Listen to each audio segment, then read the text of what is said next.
Has someone you love been changing in subtle but concerning ways over the past year? Maybe they've lost weight, seem more tired than usual, or have started forgetting things they never used to. At first, these changes might seem minor, just part of getting older. But what if they're actually signs of something much bigger? The truth is, death and old age rarely happen suddenly. The body often begins sending quiet warnings months, sometimes even a year, before reaching its final stage. But here's the heartbreaking part. Most people miss these signs. They seem small at first, almost unnoticeable, until it's too late. Families look back and realize the clues were there all along. The weight loss, the extreme fatigue, the withdrawal from conversations. But by the time they understand, there's no time left to prepare. No time to make those final moments count. But you don't have to be caught off guard. In this video, we'll uncover 5 crucial signs that often appear in the final year of life. Some may be things you've noticed but brushed off. Others may be changes so subtle that you never even considered them warning signs. But recognizing them now gives you something invaluable: the chance to prepare, the chance to provide better care, the chance to cherish those last meaningful moments, and most importantly, the chance to make sure their final stage of life is filled with comfort, dignity, and peace. So stay with me until the end, because what you learn today could change how you say goodbye to someone you love. Let's begin. Sign number 1. Significant weight loss. One of the earliest and most telling signs that someone may be approaching their final year is unintentional weight loss. At first, it seems harmless. A belt that suddenly needs tightening, clothes fitting looser than before, a once hearty appetite that starts to fade. Many families assume this is just part of aging. But here's the reality. Losing weight without trying is rarely a good sign. It often means the body is no longer absorbing nutrients efficiently. Muscle mass starts disappearing. Vital systems slow down. And as the body struggles to digest food properly, a deeper transition begins. Now, aging does naturally cause some muscle loss. But when it happens too quickly, it's usually a sign that the body is shutting down. It may struggle to process protein, leading to muscle wasting. The immune system weakens, making infections more likely. Energy levels plummet, making even simple movements exhausting. But why does this happen? One major reason is appetite loss. Many elderly individuals stop feeling hungry the way they used to. Their sense of taste fades. Food no longer seems enjoyable. They start skipping meals, eating tiny portions, or avoiding food altogether. And this isn't just about personal preference. It's a physiological change. The body, sensing that it's approaching its final stage, no longer signals the brain to seek food as often. And without that urge to eat, energy levels decline, strength fades, and health takes a downward spiral. But there's something else. Unexplained weight loss can also be a sign of underlying medical conditions. Cancer, heart failure, kidney disease, depression, cognitive decline. These illnesses often begin progressing long before obvious symptoms appear. Weight loss is just the first clue. So what can you do? Some families try to encourage eating, offering favorite meals, supplementing with protein drinks, urging their loved one to eat more. But if the weight keeps dropping, forcing food won't help. Instead, focus on comfort, easy-to-eat foods, hydration, small, nourishing meals. Because at this stage, the goal isn't just maintaining weight, it's maintaining quality of life. If you notice someone you love experiencing significant weight loss, especially if they're feeling weaker, moving less, or struggling to stay active, pay attention. This isn't just about how they look. It's the body sending a message. And understanding that message now can help you prepare for the road ahead. Sign number 2, extreme fatigue and weakness. One of the most noticeable changes in the final year of life is a deep, persistent fatigue that doesn't go away. This isn't just feeling a little tired after a long day. It's an exhaustion so profound that even the simplest tasks feel impossible. Getting out of bed becomes a challenge. Walking across the room requires effort.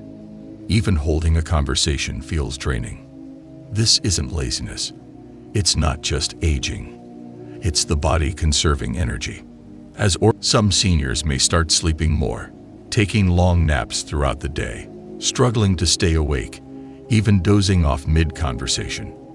Others may have sudden energy crashes, seeming fine one moment, then completely drained the next. But perhaps the hardest part is the emotional impact. Imagine being someone who once loved to cook, to garden, to take walks outside, and suddenly, even standing feels exhausting. Many seniors become frustrated, embarrassed, even withdrawn. They stop talking as much, stop engaging with family, stop doing the things that once made them happy. Not because they don't care, but because they no longer have the energy. For families, this stage can be painful to witness. It's easy to assume they're giving up, that they just need to push through. But the truth is, forcing activity won't help. Instead, what matters is understanding. Let them rest when they need to. Create moments of peace. Support them without expectations. Because in the end, it's not about how much they can do. It's about how they feel in the time they have left. Soft pause. If this insight has been helpful so far, let me know by commenting number 2 below. And if you haven't already, subscribe and turn on the bell so you don't miss the next part of this video. Now, let's continue. Sign number 3, withdrawing from family and friends. Have you ever noticed that someone who used to be social and talkative has started pulling away? Maybe they don't call as often. Maybe they sit quietly in family gatherings instead of joining the conversation. Or maybe they've stopped visiting friends altogether. This isn't just a mood shift, it's a sign. As people enter their final stage of life, they often withdraw from the world around them. Why does this happen? There are a few reasons. First, fatigue. We talked about extreme tiredness earlier, and it plays a huge role here. Conversations take energy. Even sitting with others can feel exhausting. So instead of pushing through, they naturally start choosing rest over interaction. But there's something deeper. Many elderly individuals subconsciously sense when their time is near. They start detaching. They stop making long-term plans. They avoid discussing the future, not because they don't care, but because, deep down, they're preparing for the end. This is why some seniors begin preferring quiet solitude over social gatherings. They might sit in their room more, decline invitations, spend hours just staring out the window. And this part is important. They are not rejecting you. They are not angry. They are not upset. They are simply in a different state of mind.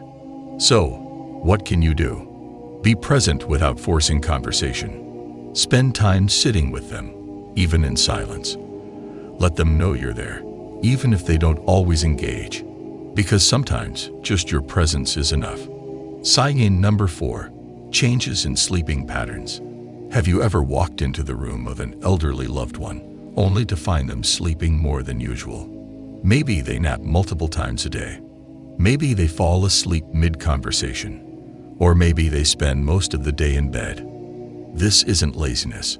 It's a biological shift. As the body nears the end of life, its energy reserves decrease dramatically.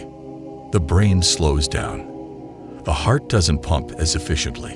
The body no longer prioritizes staying awake.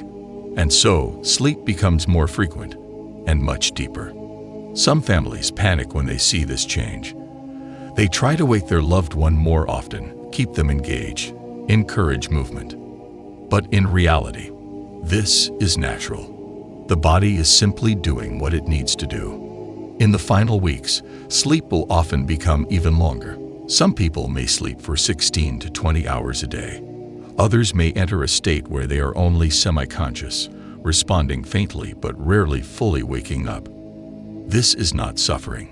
It is a peaceful transition. So instead of worrying, focus on comfort. Keep their room quiet and peaceful. Use soft blankets and pillows. Hold their hand while they rest. Because at this stage, presence matters more than words. Sign number 5. A change in breathing patterns. One of the most striking signs that the body is nearing its final stage is a change in breathing. This can happen in a few ways. Slower, irregular breathing. They may take deep breaths, followed by long pauses. This can feel alarming, but it's a normal part of the process. Shallow breathing. Instead of deep, steady breaths, their breathing may become short and weak. A distinct rattling sound. This is known as the death rattle. It happens when saliva builds up because the body is too weak to clear it. It sounds unsettling, but it does not cause discomfort. For families, this can be difficult to witness. But here's something to remember. This is not painful.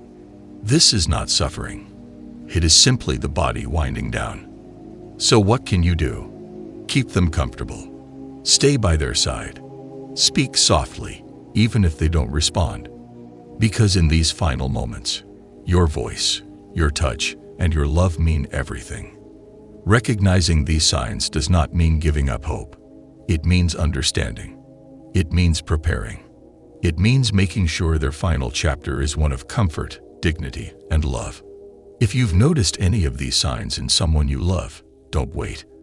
Have meaningful conversations now. Spend quality time now. Say what's in your heart now. Because when that final moment comes, you'll know you did everything you could to make it peaceful.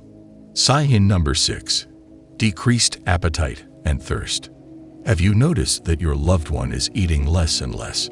Maybe they used to enjoy their favorite meal, but now they barely take a bite.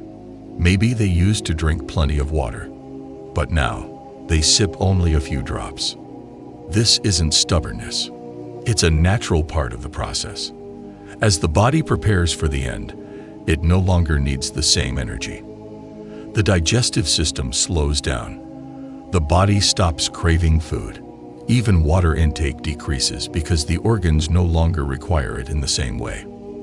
For family members, this can be heartbreaking to watch. You might feel the urge to encourage them, to get them to eat just a little more, to convince them to take another sip. But here's the truth. Forcing food or water won't change the outcome. It can actually cause discomfort. Instead, the best thing you can do is focus on comfort. Offer ice chips to keep their lips moist. Use a damp sponge to keep their mouth from drying out. Let them decide if they want to eat, without pressure. Because at this stage, hunger is not what matters. Love and comfort are. Sign number 7. Confusion and hallucinations. This one can be unexpected and even frightening. For family members, a loved one who was once sharp and aware might suddenly forget where they are, struggle to recognize family, seem lost in their own thoughts. And sometimes, they see things that aren't there. They may talk to people who have already passed. They may reach for something in the air. They may even describe beautiful visions, like bright lights, peaceful places, or long-lost loved ones standing nearby. At first, this might seem concerning. But what if it's not a bad thing? Many people believe these experiences are a sign of transition. Some say their loved ones describe seeing angels. Others say they hear familiar voices calling them. Many describe a sense of peace in these final days. Whether these are hallucinations or something more, one thing is certain: they are not in distress. So instead of correcting them, instead of saying, "That's not real," or "That person isn't here," simply go along with it. If they say they see someone, ask them to describe it. If they mention a place, listen. If they talk about a journey, let them share. Because in these moments, their reality is what brings them peace. Sign number 8. Restlessness and agitation. Not all end-of-life experiences are calm. For some, the transition brings agitation. They may fidget constantly. They may try to get out of bed, even when they are too weak to walk. They may seem frustrated for no clear reason. This can be confusing and painful for family members. You might wonder, why are they struggling? What are they trying to do? The truth is, the mind and body are in two different places. The mind may feel ready to go, but the body still clings to life. This creates an inner restlessness. It's not fear. It's not suffering. It's simply the body trying to adjust. So, how can you help? Keep the environment calm. Soft lighting, quiet voices, and gentle touches can ease their distress. Hold their hand. Let them feel your presence. Play soft music. Sometimes, familiar songs can bring a sense of comfort, because even in these restless moments, love has the power to soothe. Saigon number 9. The final moments. Then comes the moment no one can fully prepare for. The final breaths. The last heartbeat. The moment the soul lets go. It may happen slowly, with breathing becoming shallower and pauses growing longer. Or it may happen suddenly, a quiet exhale that never returns. In that moment, there is silence. But there is also peace, because this is not the end. It is the end of suffering. It is the end of pain. But it is not the end of love. Love doesn't stop when a heartbeat fades. It doesn't disappear when the body rests. It stays with us forever. And in that moment, as you hold their hand one last time, as you whisper a final, "I love you," know this: they are at peace. If you've made it this far, then you are someone who truly cares. You want to understand. You want to support. You want to make this journey easier for your loved one. And that is love. It's never easy to say goodbye, but knowing these signs can help you prepare to make their final days full of comfort, dignity, and love. And in the end, that's what matters most. In the end, it's not about the final breath, but the love that remains. Because even when they are gone, their presence never truly fades. Are you ready to understand the final moments and how to bring them peace?